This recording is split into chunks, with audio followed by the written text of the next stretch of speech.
Eh bien, salut à tous et à toutes. Aujourd'hui, on se retrouve pour une nouvelle vidéo où l'on va parler des principales différences entre le tome 1 de Détective Conan et les épisodes qui lui sont liés, à savoir les 3 premiers épisodes, le plus grand détective du siècle, le commencement et enfin le dernier, méfiez-vous des stars. Je pense qu'après cette vidéo, j'en ferai une dernière sur ce thème pour finir cette série et ensuite j'essaierai de me pencher plus vers d'autres concepts que j'ai en tête, mais voilà, pour le moment, je garde un peu la surprise. Sur ce, commençons tout de suite avec le premier épisode, le plus grand détective du siècle, dans lequel j'ai réussi à trouver 2-3 différences assez intéressantes, en plus de celles que j'avais déjà dites dans ma précédente vidéo que je vous conseille bien sûr, et si vous ne l'avez pas encore vue, je mettrai bien sûr le lien en annotation en haut à droite de la vidéo, ou encore dans la description, donc voilà, il n'y a rien de plus simple pour pouvoir la visionner. Et donc, pour ne pas spoiler cette différence, nous allons sauter la partie où Shinichi résout sa première enquête, pour arriver directement à la partie à Tropical Land avec Ran. Et déjà la première chose qui saute aux yeux, c'est la présence des Detective Boys dans l'anime, qui normalement ne devraient pas être là, puisque dans le manga ils apparaissent pour la première fois dans le tome 2, dans l'affaire de la maison hantée. Et voilà, je n'ai pas besoin de vous rappeler que c'est l'une des affaires qui nous a le plus marqué, voilà, pour tous les fans qui ont découvert Détective Conan étant plus jeunes. Et donc dans le premier épisode, on montre les Detective Boys en train de frauder l'attraction, car ils aimeraient faire un petit tour de manège sans payer, et leur rôle est assez limité puisqu'il ne s'agit ici que d'une simple introduction aux prochaines affaires qui vont suivre après, mais malgré tout, ce sont tout de même eux qui retrouvent le collier de perles ayant servi à décapiter la victime,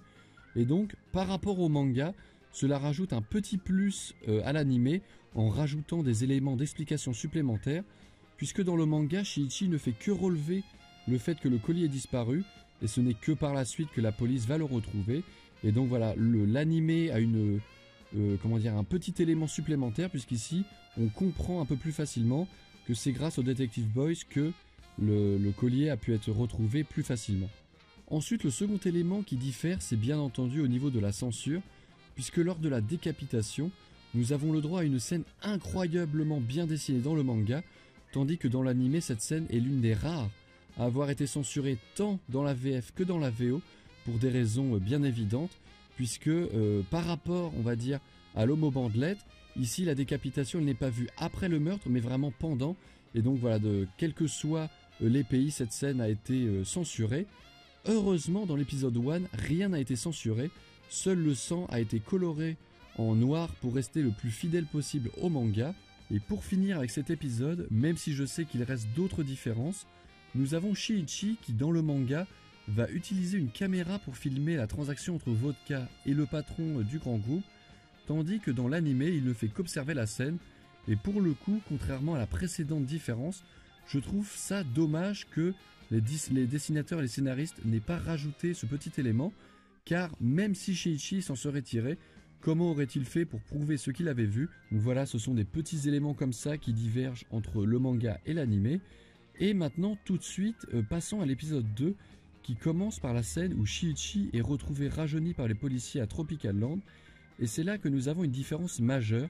c'est que dans le manga, les policiers vont l'emmener au poste de police pour connaître son identité, tandis que dans l'anime, Shinichi va arriver à s'enfuir sans que les policiers ne le voient, et par la suite, il va directement chez lui, où il va rencontrer Agasa. Donc voilà, ensuite, tout le monde connaît cette scène mythique où il va essayer de prouver qu'il est Shinichi. Donc ici, une scène est complètement supprimée pour accélérer le déroulement de l'épisode. Épisode qui continue par l'affaire d'enlèvement de la petite Akiko. Et là, la différence se trouve directement vers la fin, lorsque le kidnappeur s'attaque à Conan avec une batte de baseball, puisque dans le manga, Conan se fait lourdement frapper du fait que Ran et Kogoro sont toujours au domicile du client, car ils ne l'ont pas suivi lorsqu'il est parti avec le chien. Donc le temps que le chien revienne chez lui avec une chaussure de la petite dans la bouche pour prévenir tout le monde, eh bien Conan prend assez cher avec plusieurs coups dans les côtes. Ainsi dans l'anime, comme Kogoro et Ran ont suivi Conan, même s'ils l'ont perdu de vue un court instant, le temps que prend Ran pour arriver est plus court et donc Conan ne prend qu'un seul coup dans l'anime. Ici je trouve la version de l'anime mieux ficelée, car dans le manga, vu le nombre de coups qu'il prend, il aurait eu des séquelles beaucoup plus graves en réalité. Et pour finir avec cette affaire, l'anime se termine par une scène où Conan se présente à sa nouvelle classe, alors que dans le manga, on voit Conan réfléchir à ce qu'il vient de se passer et il médite un peu sur le fait qu'il a besoin d'aide car avec sa taille il est impossible d'arrêter les meurtriers et autres personnes qu'il est préférable d'éviter. Enfin on va terminer cette vidéo avec la dernière affaire du tome 1 où nous avons l'apparition de la belle Yoko Okino et ici je n'ai trouvé qu'une seule différence notable et c'est tout comme la première affaire, c'est la présence qui sera par la suite les Detective Boys puisqu'au début de l'épisode Conan est à l'école et en sortant Ayumi lui propose d'être ami mais comme il refuse, Genta va commencer à s'énerver comme d'habitude et donc Conan ne va pas traîner et va aller chez le professeur Agasa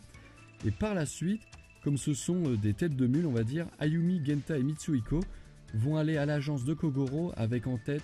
de devenir l'ami de Conan et par la suite ils vont être embarqués dans l'affaire qui va suivre. Et donc voilà, sur ce c'est la fin de cette vidéo, j'espère que vous l'aurez aimé, n'hésitez pas à me le faire savoir en commentaire et à mettre un petit like,